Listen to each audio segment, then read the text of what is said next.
12 ज्योतिर्लिंग ही क्यों? द्वादश की जो संख्या है ज्योतिर्लिंग की, उसका संबंध है एक मनुष्य देह में जो जीवित होने के तत्व हैं उनसे संबंध है इसका। 12 ज्योतिर्लिंग की यात्रा के बारे में बताइए। द्वादश ज्योतिर्लिंग की जो यात्रा है वो शिवत्व की यात्रा है। ईश निश्वास्य तम वेदा, जो वेद है वो ईश्वर के निश्वास है। वैसे ही जो ज्योतिर्लिंग है वो भगवान शिव के निश्वास है। सही क्रम क्या है? अगर कोई यात्रा कर रहा है 12 ज्योतिर्लिंग की तो उसका सही क्रम क्या है करने का? अगर शास्त्रीय विधान को फॉलो करना चाहते तो उसके लिए शिव पुराण की रुद्र संहिता में श्लोक है, उस श्लोक को फॉलो करने वही उसका क्रम। तो जब हम 12 ज्योतिर्लिंग की बात करते हैं तो क्या 12 ज्योतिर्लिंग में कोई ज्योतिर्लिंग विवादित भी है? कुछ तो शास्त्रीय विवाद है, जैसे कि ओंकारेश्वर के जो दोनों शिवलिंग हैं, ओंकारेश्वर और ममलेश्वर, दोनों में से किसको मुख्य ज्योतिर्लिंग माना जाए, इस पर कोई निर्णय नहीं हो सका है। इस्कॉन में जब कीर्तन होता है उसमें वो मृदंग बजाते हैं। वो मृदंग नहीं। अच्छा। वैष्णव परंपरा में मृदंग नहीं बज सकता। अच्छा। तो आइए स्वागत करते हैं योगी अनुराग जी का। नमस्कार भैया। नमस्कार। कैसे हैं आप? मैं बढ़िया। आज के इस पॉडकास्ट में ना हम आपसे 12 ज्योतिर्लिंग के बारे में बात करना चाहते हैं और शुरुआत में मैं आपसे यही जानना चाहता हूँ कि 12 ज्योतिर्लिंग ही क्यों? मतलब 11 भी हो सकते थे, 9 भी, 14 भी हो सकते थे, लेकिन 12 ही क्यों? द्वादश की जो संख्या है ज्योतिर्लिंग की, उसका संबंध है एक मनुष्य देह में जो जीवित होने के तत्व हैं उनसे संबंध है इसका। अच्छा। जैसे श्वास लेना, पलकें झपकाना, बातचीत करना, किसी चीज को सुनना, स्पर्श को महसूस करना, हाथ पैर का संचालित होना या चलना स्वयं। तो ये जो सभी तत्व हैं, ये कुल 11 तत्व होते हैं। अच्छा। इनको रुद्र कहा जाता है। जब किसी देह में ये तत्व प्रकट नहीं होते हैं या लुप्त हो जाते हैं, अनुपस्थित हो जाते हैं, ऐसी स्थिति में उस देह से जो जुड़े प्रियजन होते हैं उनको रुलाते हैं, उनके रुदन का कारण बनते हैं। इसीलिए इन 11 तत्वों को रुद्र कहा गया है। वैदिक साहित्य में रुद्र की संख्या 11 है, पौराणिक साहित्य में रुद्र की संख्या 11 है। तो ये जो द्वादश ज्योतिर्लिंग है, उन 11 तत्वों और देह में व्याप्त प्राण, इनके संयोग से, इनके युग्म से बनने वाली संख्या है। इसीलिए इनकी संख्या 12 है। अच्छा। हालांकि मैं आपको बता दूं कि शिव पुराण में इनकी संख्या 64 है, ज्योतिर्लिंग की संख्या। अच्छा। लेकिन एक मनुष्य जीवन की अपनी सीमाएं हैं कि वो कितनी यात्रा कर सकता है। तो उस सीमा को देखते हुए, कलयुग में जो मनुष्य की अल्पायु रह गई है उसको देखते हुए ये निश्चित किया गया कि ज्योतिर्लिंग जो है वो मुख्य रूप से द्वादश ही माने जाएंगे। और हम और आप आज द्वादश ज्योतिर्लिंग की अवधारणा को देखते हैं। आप ना थोड़ा सा 12 ज्योतिर्लिंग की यात्रा के बारे में बताइए कि करी क्यों जाती है 12 ज्योतिर्लिंग की यात्रा? और मेरे को एक और चीज पूछनी है, क्या उसको करने का कोई एक सही क्रम है कि पहला ज्योतिर्लिंग कौन सा करना चाहिए, दूसरा, तीसरा, ऐसा कुछ क्रम भी है? जी, इस क्रम के विषय में बताऊंगा मैं आपको। द्वादश ज्योतिर्लिंग की जो यात्रा है वो शिवत्व की यात्रा है।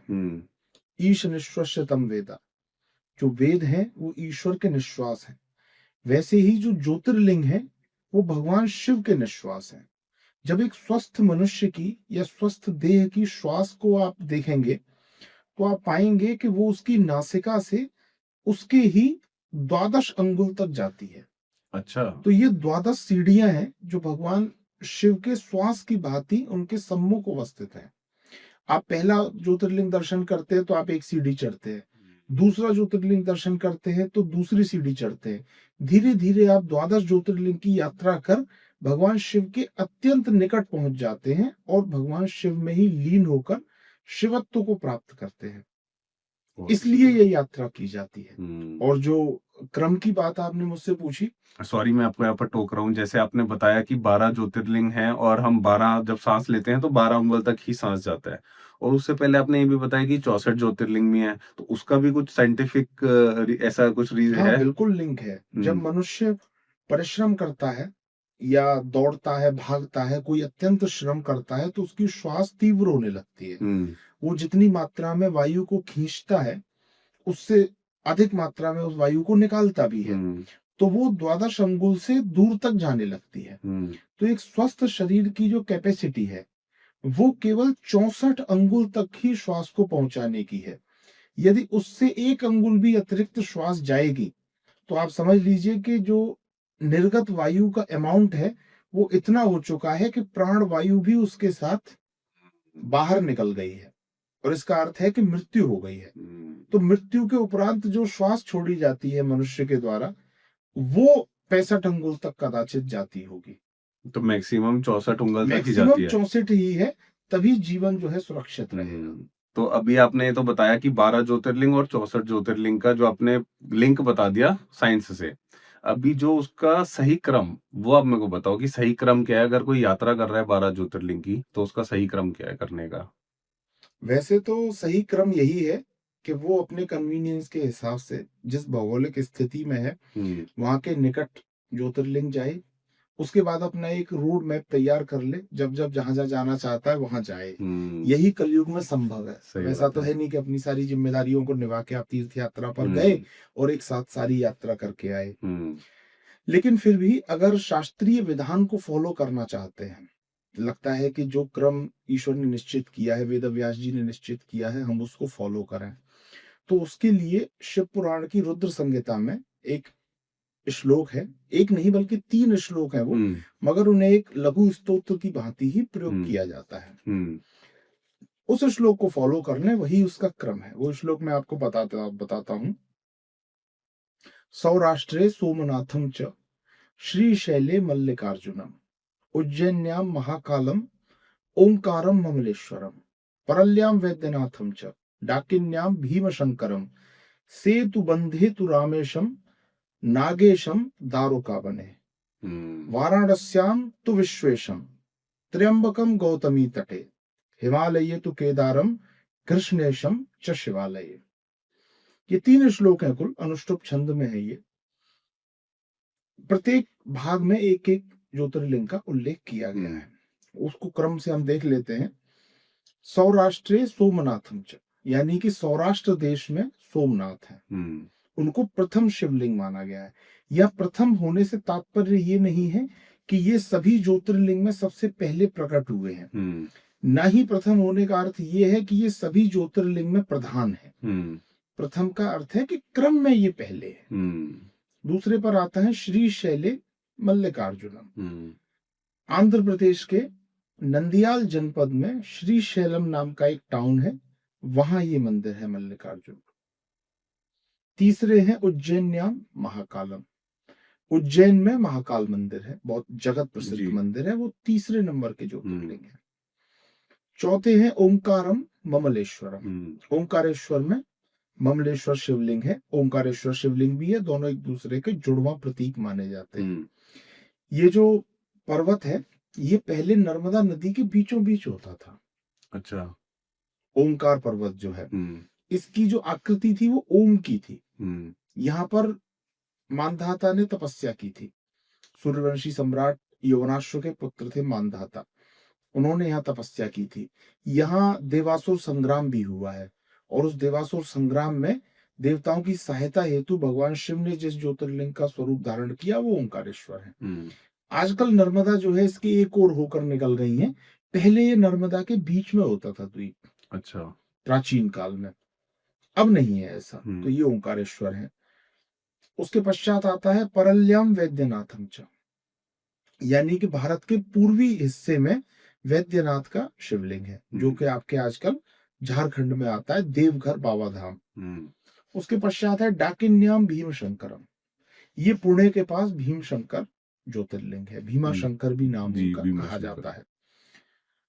उसके बाद है सेतु बंधे तु रामेशम, यानी जहां भगवान राम ने सेतु बंधन किया, भारत से श्रीलंका जाने के लिए सेतु बंधन किया, वहां रामेशम यानी कि रामेश्वरम मंदिर है।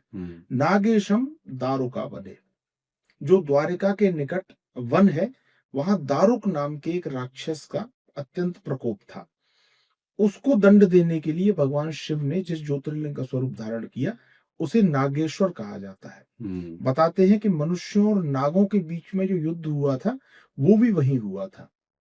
तो भगवान ने प्रकट होकर नागों को अपनी देह पर स्थान दिया, कैलाश में स्थान दिया और मनुष्यों को क्षमा करने के लिए कहा कि आप मनुष्यों से विवाद न करें, इन्हें भी जीने दें, आप भी जिए। तो इसलिए उनका नाम नागेश है, नागेश्वर, नागों के ईश्वर। नागेशम दारुका बने। उसके पश्चात आता है वाराणस्याम तो विश्वेशम, यानी विश्वेश्वर जो शिवलिंग है वो वाराणसी में है। त्र्यंबकम गौतमी तटे, गौतम ऋषि की पुत्री के रूप में देवी गंगा ने जब दक्षिण में अवतार लिया तो वो नासिक के पास प्रकट हुई। वहां त्र्यंबक ज्योतिर्लिंग है। वही स्थान है नासिक जहां शूर्पनखा की नाक जो है वो लक्ष्मण जी ने छिन्न भिन्न कर दी थी। अच्छा, इसलिए उस जगह का नाम नासिक पड़ा है। यही गौतम ऋषि ने तपस्या की थी तो गोदावरी का प्रकटीकरण हुआ। गोदावरी को दक्षिण गंगा कहा जाता है। तो गौतमी तटे यानी गौतम ऋषि की पुत्री के रूप में जो नदी प्रकट हुई है उसके तट पर है त्र्यंबक। ठीक। उसके पश्चात हिमालय तो केदारम, हिमालय में स्थित है भगवान केदारनाथ। कृष्णेशम च शिवालय, शिवालय के रूप में एक घुष्मा नाम के भक्त हुआ करते थे। उनके ईश्वर के रूप में, उनके घर के शिवालय के रूप में जिस भगवान को ज्योतिर्लिंग के रूप में माना गया है वो घृष्णेश्वर है। उनका एक नाम घुष्मेश्वर भी है। अच्छा जी। इस तरह से ये 12 ज्योतिर्लिंग की एक पूरी श्रृंखला है। अगर इसको फॉलो करना चाहते हो तो इसके अनुसार यात्रा करें, अन्यथा अपने कन्वीनियंट के अनुसार यात्रा हो। तो जब हम 12 ज्योतिर्लिंग की बात करते हैं तो क्या 12 ज्योतिर्लिंग में कोई ज्योतिर्लिंग विवादित भी है? क्योंकि मैंने ऐसी बहुत सी रील्स देखी हैं, किसी एक पर्टिकुलर या एक से ज्यादा ज्योतिर्लिंग के बारे में कुछ विवाद के बारे में मैंने सुना है। तो मैं आपसे भी जानना चाहता हूँ उस बारे में, क्या कुछ है ज्योतिर्लिंग कोई जो विवादित है? जी, कुछ इन विवादों को हम 2 भागों में बांटेंगे। कुछ तो शास्त्रीय विवाद है। अच्छा, उसको कहेंगे हम लोग क्लासिकल विवाद, कि जो शास्त्रोक्त ही है।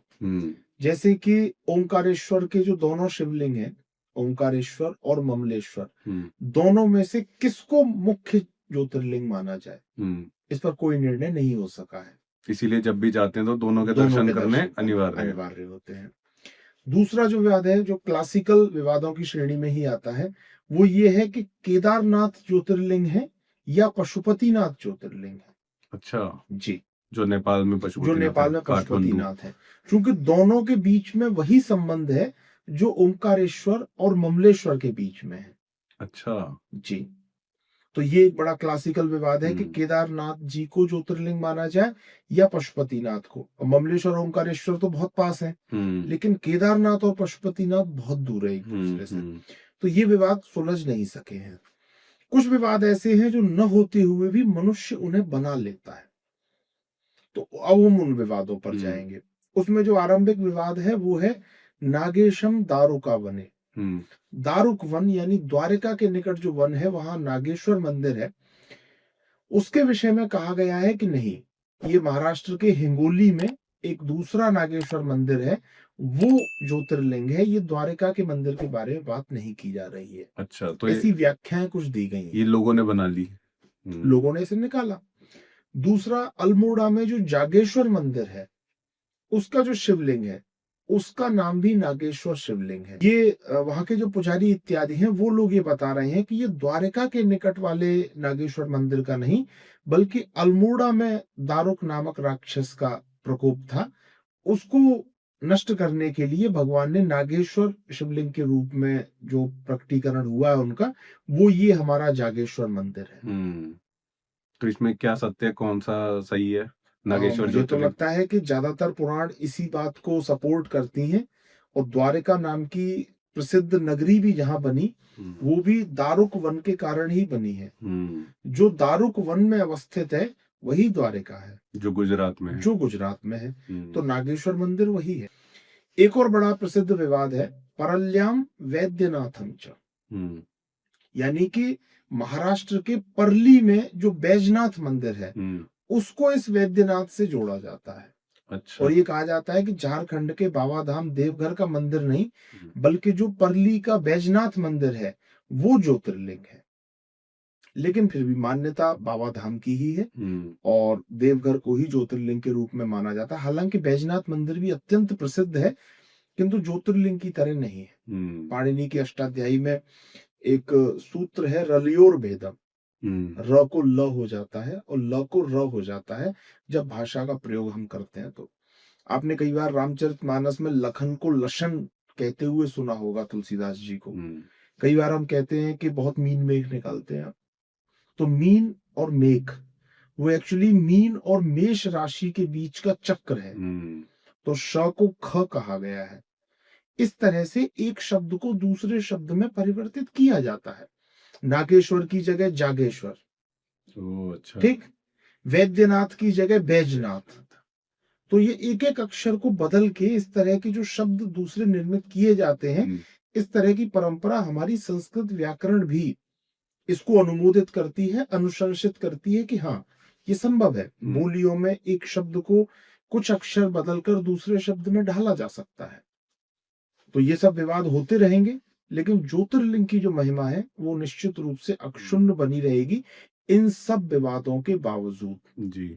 और मैंने भीमाशंकर ज्योतिर्लिंग के बारे में भी कुछ सुना है, उसमें भी कुछ विवाद है?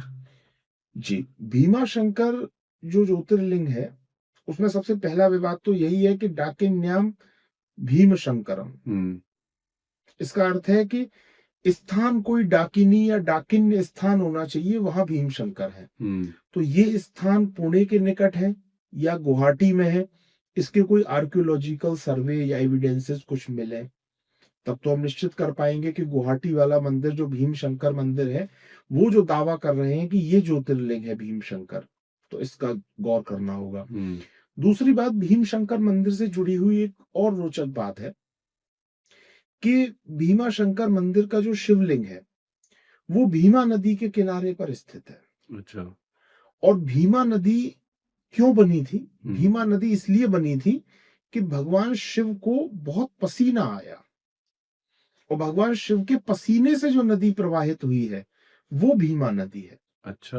अब यहाँ एक और काउंटर एनालिसिस आ जाती है कि भगवान शिव को इतना पसीना क्यों आया। तो उसका कारण ये है कि त्रिपुरासुर का वध करने के कारण भगवान शिव को इतना परिश्रम हो गया कि उनको पसीना आया। तो अगर हम त्रिपुरासुर के वध की बात के बारे में सोचें तो जो त्रिपुरासुर का राज्य था वो 2-3 जगह बताया जाता है। एग्जैक्ट लोकेशन तो अब उसकी फाइंड नहीं की जा सकती, लेकिन एक तो जो पूर्वोत्तर में त्रिपुरा राज्य है, उस राज्य को त्रिपुरासुर का राज्य बताया जाता है। तो वो गुवाहाटी के पास है, वो लोकेशन वहां से ठीक है। दूसरा, त्रिगर्त नाम की एक जगह है जहां रावी सतलज व्यास का मिलन होता है, तीनों नदी का या तीनों नदियों का गर्त है वो।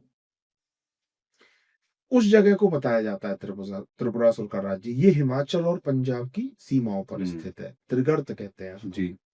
और तीसरा, यही पुणे के पास जो भीमाशंकर मंदिर है कि यही भगवान ने वध किया था त्रिपुरासुर का, तो जाहिर है कि ये वो राज्य है। तो ये सह्याद्री पर्वतों में है।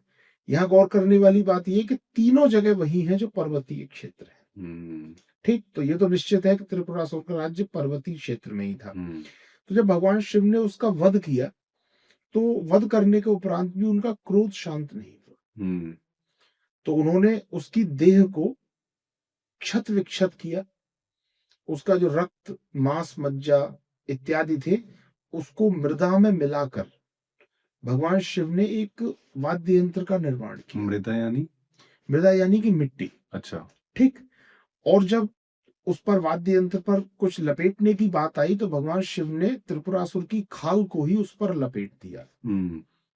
ठीक, तो मृदा और अंग, इन दोनों के संयोग से जो यंत्र बना उसका नाम हुआ मृदंग।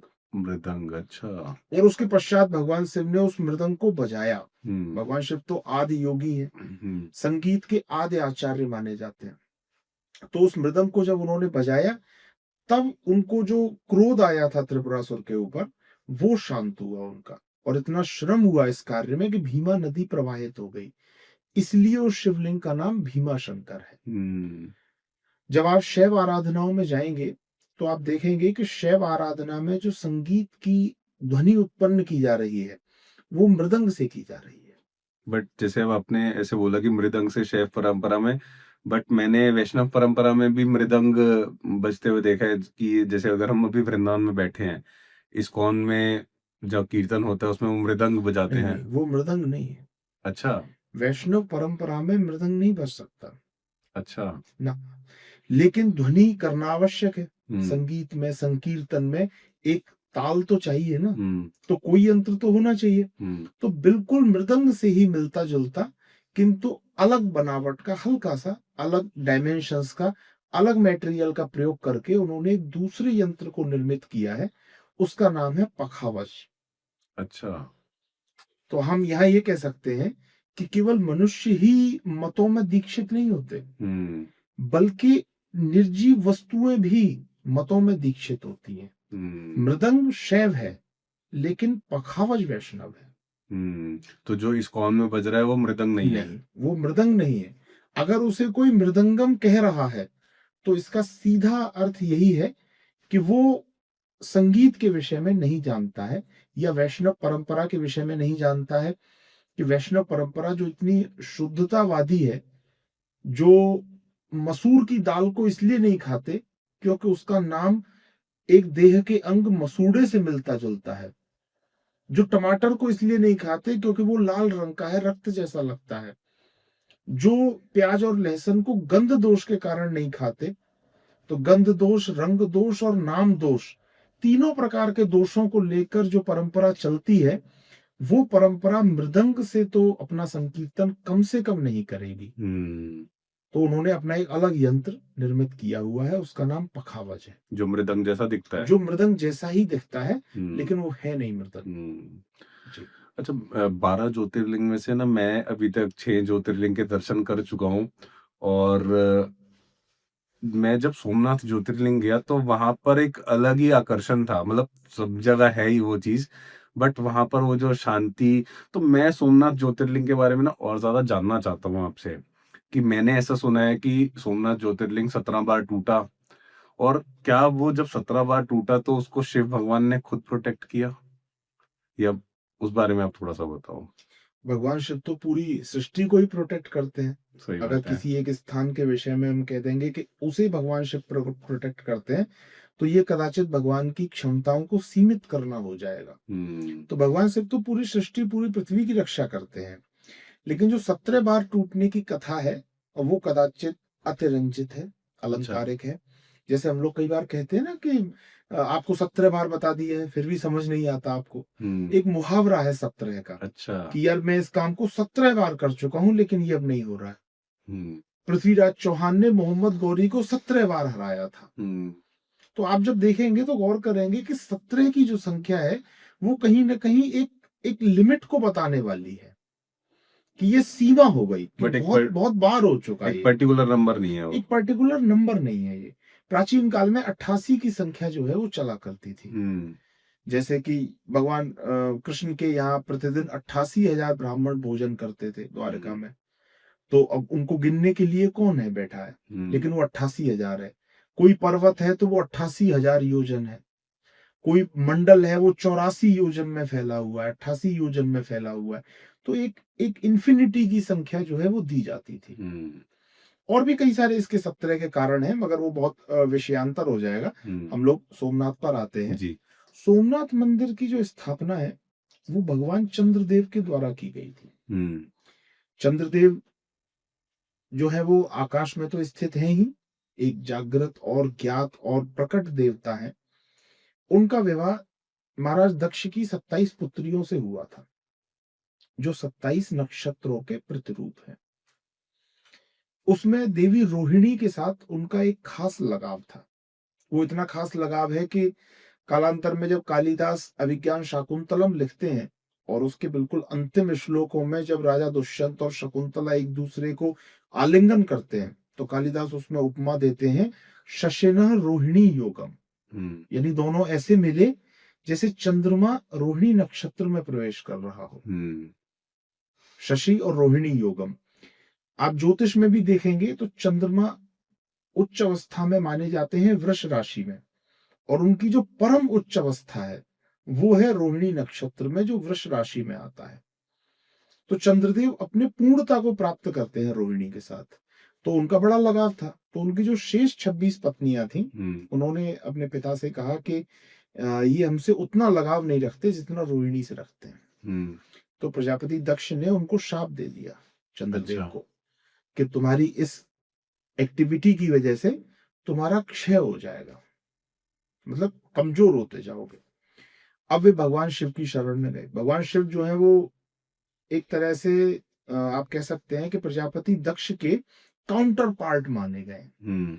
जहां जहां प्रजापति दक्ष का कोप होगा वहां वहां भगवान शिव का कोप दलन जो है आपको दिखाई देगा। जब उनका कोप बहुत उच्च अवस्था में पहुंच गया कि उन्होंने उन्हें निमंत्रण ही नहीं दिया, देवी सती हवन कुंड में कूद गई उनके कारण, तो भगवान शिव ने फिर प्रजापति दक्ष को नष्ट कर दिया। तो भगवान शिव के पास गए चंद्रदेव। तो भगवान शिव की आराधना के लिए उन्होंने प्रभास तीर्थ को चुना, जो दारुक वन के पास ही है, जहां आज सोमनाथ अवस्थित है। प्रभास तीर्थ को चुना, वहां उन्होंने शिवलिंग का निर्माण किया। चंद्रदेव ने भगवान की आराधना की, भगवान प्रकट हुए और उन्होंने आशीर्वाद दिया कि तुम्हारी वृद्धि हो। तो अब आप देखेंगे कि चंद्रमा जो है वो शाप और आशीर्वाद दोनों से गुजरता है। अच्छा। प्रत्येक मास में अमावस्या तक वो छोटा होता जाता है, उसका क्षय होता है प्रतिदिन, और अंत में वो समाप्त हो जाता है। और उसके पश्चात फिर पूर्णिमा तक वो वृद्धि को प्राप्त होता है। तो भगवान शिव के आशीर्वाद से वो फिर पूर्णिमा को प्राप्त करता है। अच्छा। तो इस शाप और वरदान का चक्र चला आ रहा है लगातार। श्राप भी मिला हुआ और वरदान भी है जी। और उसके पश्चात भगवान शिव ने ये भी कहा कि आप मेरे मस्तक पर विराजमान हो जाएं। तो भगवान शिव को चंद्रशेखर कहकर भी पुकारा गया है शिव तांडव स्तोत्र में। ठीक, चंद्रशेखर, उनके मस्तक पर चंद्र है। और जो शिवलिंग भगवान चंद्र ने स्थापित किया था, उसे भगवान ने अपने आशीर्वाद से ज्योतिर्लिंग हो जाने का आशीर्वाद दिया उन्हें। वो वहां ज्योतिर्लिंग के रूप में स्थापित हुए। चूंकि भगवान चंद्र को वहां मुक्ति मिली थी शाप से, तो जितने भी चंद्रवंशी क्षत्रिय हैं, उनके कुल देवता हैं भगवान सोमनाथ। पांडवों ने भी भगवान सोमनाथ की यात्रा की है। अर्जुन भी जब अपने वनवास में थे तो प्रभास तीर्थ में गए थे वो अंत में। तो चंद्रवंशी क्षत्रियों के लिए बड़ा एक अच्छा स्थान वो रहा सोमनाथ जी। तो जब आपने 12 ज्योतिर्लिंग के बारे में रिसर्च करी, आपने उसके बारे में पढ़ा, तो आपको क्या कुछ अनयूजुअल चीज मिली? जी। कुछ चीजें मुझे ऐसी मिली जो आमतौर पे शैव उपासना की परिधि से बाहर है। अच्छा। जैसे कि 2 शिवलिंग होना तो आम बात है। ये तो आपको ओंकारेश्वर में ही मिल जाता है, ओंकारेश्वर, ममलेश्वर, केदारनाथ, पशुपतिनाथ विवाद है ही। लेकिन रामेश्वरम में जो 2 शिवलिंग है, उनमें से एक पार्थिव लिंग है। अच्छा। पार्थिव लिंग का अर्थ होता है कि उसे क्षणिक पूजा के लिए निर्मित किया गया और पूजा के उपरांत उसे विसर्जित कर दिया गया, किसी जल में, मृदा में, कहीं भी। लेकिन उसे विसर्जित नहीं किया गया है, क्योंकि वो देवी सीता ने बनाया था। उस पार्थिव लिंग का नाम है रामलिंगम। ये रामेश्वरम में ही है? जी, रामेश्वरम में ही है। और जो रामेश्वरम में दूसरा शिवलिंग है, वो हनुमान जी कैलाश पर्वत से लेकर आए थे स्थापना के समय। उसको कहा जाता है विश्वलिंगम। तो ये एक शैव उपासना की परिधि से तनिक बाहर की बात है कि किसी पार्थिव लिंग को भी सुरक्षित रखा गया है। इसी तरह एक दूसरा अनयूजुअल फैक्ट मुझे ये मिला कि बाबा वैद्यनाथ का जो मंदिर है, बाबा धाम देवघर में, उसके कलश के ऊपर त्रिशूल नहीं है। अच्छा। उसके कलश के ऊपर है पंचशूल। पंचशूल क्या होता है? पंच, जैसे त्रिशूल में 3 नोक होती हैं, पंचशूल में 5 नोक होती हैं। अच्छा जी।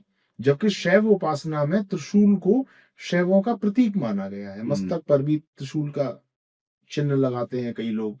जो मंदिर शिव मंदिर होते हैं उन पर ऊपर त्रिशूल लगा दिया जाता है ताकि दूर से ही देखा जा सके कि ये शिव मंदिर है। लेकिन वहां पंचशूल लगा हुआ है। ये थोड़ी शैव उपासना से बाहर की परिधि की बात है। और एक अनयूजुअल फैक्ट है, हालांकि वो अनयूजुअल जैसा उसे नहीं कह सकते। जैसे आपने पंचशूल बोला, तो उसका आपको रीजन मिला कि वो ऐसा पंचशूल क्यों लगाया गया? उसको कुछ रीजन मिला? कुछ बताते हैं कि जिन्होंने मंदिर की स्थापना की थी या मंदिर के प्रासाद का निर्माण करवाया था, उन्होंने किसी तांत्रिक प्रक्रिया के चलते ऐसा किया था। और उस त्रिशूल की तांत्रिक शक्ति को बहुत लोगों ने अपने नेत्रों से देखा भी है। जब देवघर के ऊपर बिजली गिरी है, तो वो बिजली शहर में कहीं नहीं गिरी है, वो उस त्रिशूल के जरिए भूमि में समा गई है। अच्छा। ऐसा लोगों ने होते देखा है। हम्म। एक और थोड़ा अनयूजुअल फैक्ट है, हालांकि ये तो परंपरा भी इसको कह सकते हैं, इसे अनयूजुअल फैक्ट नहीं कहेंगे। जो नासिक का त्र्यंबकेश्वर मंदिर है, वहां 4 से 5 के बीच में भगवान शिव के विग्रह को यानी शिवलिंग को एक मुकुट पहनाया जाता है। अच्छा। वो केवल 4 से 5 के बीच ही रहता है मुकुट। उस मुकुट में एक जगह है गोलाई में ऊपर, वहां एक हीरा लगा हुआ था। उसे नासिक हीरा कहते थे, नासिक से ही वो प्राप्त हुआ था। उस हीरे को तीसरे मराठा अंग्रेज युद्ध में अंग्रेजों ने कैप्चर कर लिया और उसे अपने यहाँ ले गए। वहां पे उसको नाम दिया गया नासाक हीरा, जबकि एक्चुअल में वो नासिक हीरा नाम है उसका। तो उस मुकुट के दर्शन करवाए जाते हैं भगवान शिव के ऊपर रख के, लेकिन अब उस मुकुट में वो हीरा नहीं है। तो वो जगह खाली है, वो जगह खाली है उस मुकुट में। ये थोड़ी सी एक अनयूजुअल परंपरा है जो आमतौर पर नहीं की जाती है अलग अलग मंदिरों में, लेकिन वहां की जाती है ये। तो इस तरह के कुछ फैक्ट्स हैं, और भी बहुत सारे फैक्ट होंगे निश्चित रूप से, कुछ हम लोग मिस कर रहे होंगे, कुछ नहीं आ पाए होंगे बातचीत में, या कुछ नहीं प्रकाशित हो पाए होंगे। जब आपने 12 ज्योतिर्लिंग में से कुछ ज्योतिर्लिंग के, हम जब ऑफ कैमरा बात कर रहे थे तो बात हुई कि आपने भी दर्शन करे हैं, अभी सारे नहीं कर पाए बट कुछ ज्योतिर्लिंग के दर्शन किए हैं, तो आपके साथ कुछ सुपरनेचुरल एक्सपीरियंस हुआ या कुछ अलग सा एक्सपीरियंस? हाँ, मतलब हुए हैं, बहुत सारे एक्सपीरियंस हुए हैं। और मुझे तो लगता है कि ज्योतिर्लिंग के दर्शन करना या किसी ऐतिहासिक प्रासाद के दर्शन करना जो मंदिर के रूप में विद्यमान है आज, अपनी संस्कृति और इतिहास से जोड़ना, वो अपने आप में एक सुपर नेचुरल एक्सपीरियंस तो है ही। लेकिन फिर भी अगर बहुत स्पेसिफिक ढंग से बात करें तो मुझे काशी विश्वनाथ मंदिर और उज्जैन के महाकाल मंदिर, दोनों में ही लगभग एक जैसे एक्सपीरियंस हुए हैं। अच्छा। मुझे काशी विश्वनाथ मंदिर के बाहर एक पंडित जी महाराज मिले थे, विनोद पंडित जी नाम था उनका। वो मुझे बड़े गुप्त रास्ते से होकर ले गए, बड़ी शांति से मैं मंदिर प्रांगण तो में आपको जानते थे वो पहले से? नहीं, पहले से नहीं अच्छा। जानते, अचानक मिले मुझे वो। अच्छा। जो लोग काशी विश्वनाथ गए हैं वो जानते होंगे कि काशी विश्वनाथ की गली में घुसते समय 2 शॉप आती हैं, एक दाएं हाथ पे एक बाएं हाथ पे, दोनों व्रत के आइटम्स बेचते हैं। यानी वहां पे आपको वो मिठाइयां या वो पकवान मिलेंगे जो आप व्रत में खा सकते हैं। बस वही मिले थे वो मुझे पंडित जी, अचानक से आए, बोले आइए मैं आपको लेके चलता हूँ। उन्होंने कोई रेट भी नहीं बताया, न उन्होंने ये कहा कि आपको पर्ची कटवानी पड़ेगी या वीआईपी दर्शन करवाऊंगा मैं आपको, कुछ नहीं। बस वो सीधे ले गए मुझे, अपने साथ दर्शन करवाए, मुझे वापस छोड़ दिया। मैंने दक्षिणा के लिए कहा तो बोले जो आपका मन हो वो लीजिए, और मैंने उनको जो मेरी सामर्थ्य थी वो दी। मैंने उनसे कहा कि आप अपना नंबर मुझे दे दीजिए, मैं जब कभी आऊंगा तो आपसे फोन करूंगा। तो उन्होंने मुझे अपना नंबर लिख के दिया, मैंने अपने वॉलेट में रख लिया। अब मैंने बाद में उसको देखा तो वो है नहीं। अच्छा। नंबर मुझे मिला नहीं उनका।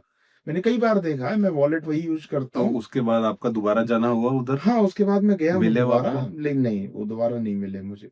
ऐसे ही उज्जैन में ही मेरे साथ हुआ, मैं अपने एक मित्र के साथ था और हम लोग जो कॉरिडोर होता है उसका गोल गोल घूमने वाला, उसमें चलते हुए जब बिल्कुल विग्रह के सामने होके निकले तो बहुत दूर था विग्रह।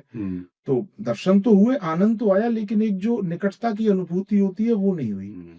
काशी विश्वनाथ में अब फिलहाल क्या व्यवस्था है ये तो मुझे नहीं पता, लेकिन हाँ, कॉरिडोर और नव निर्माण के बाद भी मैं गया हूँ वहां, मैंने बिल्कुल पास से दर्शन किए। सभी लोग करते हैं वहां, तो मुश्किल से 10-12 मीटर 10 मीटर बिल्कुल गर्भगृह के पास से बिल्कुल पास से करते। लेकिन उज्जैन में ऐसा नहीं, उज्जैन में दूरी है। मुझे लगता है शिवलिंग और व्यक्ति की आंखों के बीच में कुछ नहीं तो 50 से 60 मीटर की दूरी तो होगी। और शिवलिंग का आकार और मनुष्य की दूरी और इतनी भीड़ भाड़ को देखते हुए ये कहा जा सकता है कि दर्शन करते समय वो एकाग्रता, वो नैकट्य अनुभूति नहीं होता है। तो अचानक से एक पुलिस वाले अंकल जी थे, वो मुझे और मेरे मित्र को लेके बोले आइए आप इधर से आइए। अच्छा। अब मुझे नहीं पता कि मेरे साथ में जो तीसरे मित्र थे जो उज्जैन के लोकल थे, उन्होंने उनसे कहा हो ऐसा करने को, या भीड़ में उन्होंने हमें ऐसे कैसे ढूंढा, या हो सकता है कि उन्हें हम कोई परिचित लगे होंगे उनके, जो भी हुआ, उन्होंने हमें भीड़ में कहा आप इधर से आइए, और वो अकेले हम दोनों को लेकर गए। मैं बिल्कुल गर्भगृह के पास, जैसे काशी विश्वनाथ में दर्शन करते हैं आप पास से, इतने पास से मैंने उज्जैन के भी दर्शन किए और उसके बाद उन्होंने एक गेट से मुझे बाहर निकाल दिया, तो हम लोग बाहर निकल गए। तो ये तो आपको इसी तरीके से फील हुआ होगा कि शिव जी भगवान ने हाथ पकड़ के दर्शन। हाँ, वैसा लग सकता है। और शिवोहम जब हम कहते हैं तो मुझे लगता है कि वही है, अहम ब्रह्मास्मि तत्त्वमसि। मतलब मैं तो ब्रह्म हूं ही, ये तो सब मानते हैं, लेकिन तत्त्वमसि कह पाना और उसे मान पाना, ये बड़ा दुर्लभ है। आदमी स्वयं को तो ब्रह्म मान लेता है, पर आप भी ब्रह्म हैं ये नहीं मानता। वो कहता है नहीं, ब्रह्म तो मैं ही हूं केवल, आप ब्रह्म नहीं हो सकते। तो जहां आप ये मान लेंगे कि जो सम्मुख है आपके वो भी शिव ही है, तो आप वस्तुतः शिवत्व को प्राप्त करेंगे। कितनी सुंदर बात कही है आपने जी। अच्छा, आपकी रिसर्च, जब आप रिसर्च कर रहे थे तो आपकी रिसर्च के अकॉर्डिंग आपको सबसे पावरफुल ज्योतिर्लिंग कौन सा लगा? ये बहुत सारे लोगों ने कही होंगी बातें, लेकिन मुझे लगता है कि मनुष्य की इतनी क्षमता नहीं है, हम लोगों की इतनी कैपेसिटी या एबिलिटी नहीं है कि हम ये निश्चित कर सकें कि कौन सा ज्योतिर्लिंग पावरफुल है या कौन सा ज्योतिर्लिंग ज्यादा पावरफुल है। सभी समान ही हैं, लेकिन फिर भी अगर मुख्य ज्योतिर्लिंग की बात की जाए तो हम लोग पहले भी चर्चा में इस बात को कर चुके हैं कि काशी विश्वनाथ जो मंदिर है वो प्राण के रूप में अधिष्ठित है, और शेष जो 11 ज्योतिर्लिंग है वो 11 रुद्रों के रूप में अधिष्ठित है। तो यहाँ हम काशी विश्वनाथ को प्रमुखता दे सकते हैं। जो सबसे पहले आया ज्योतिर्लिंग वो भी काशी विश्वनाथ है। तो इस तरह भी हम वरिष्ठता में भी उनको एक नाम के रूप में ले सकते हैं कि काशी विश्वनाथ पहले हैं जी। लेकिन फिर भी मैं यही कहूंगा कि सभी समान ही हैं, सभी समकक्ष हैं, कोई विशेष नहीं है सभी। तो जैसे जब हम ओमकारेश्वर और ममलेश्वर की बात कर रहे थे, आपने केदारनाथ और पशुपतिनाथ की भी बात करी, तो मैंने ऐसा भी सुना है कि जब हम 12 ज्योतिर्लिंग के दर्शन कर लेते हैं तो पशुपतिनाथ के दर्शन करना भी जरूरी है। तो उसका कारण भी यही है कि क्योंकि जब केदारनाथ के दर्शन हो गए, जैसे ओमकारेश्वर और ममलेश्वर तो पास पास हैं, तो दोनों के दर्शन साथ में हो जाते हैं, तो उसका रीजन यही है। बिल्कुल। जब आप ओमकारेश्वर जाएंगे तो आपको बताया जाएगा कि ममलेश्वर के दर्शन करना परम आवश्यक है, अन्यथा ये यात्रा पूर्ण नहीं होगी।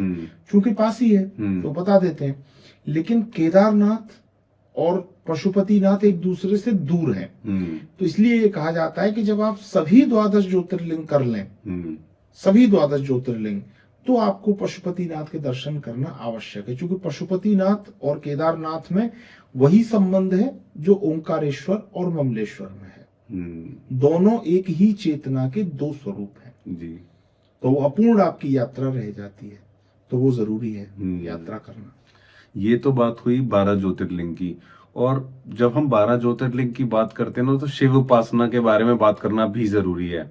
तो मैं आपसे थोड़ी सी बात करना चाहता हूँ शिव उपासना के बारे में। आप कुछ शिव उपासना की ये सब कहाँ से स्टार्ट हुआ, इस बारे में आप अगर कुछ बताना चाहें।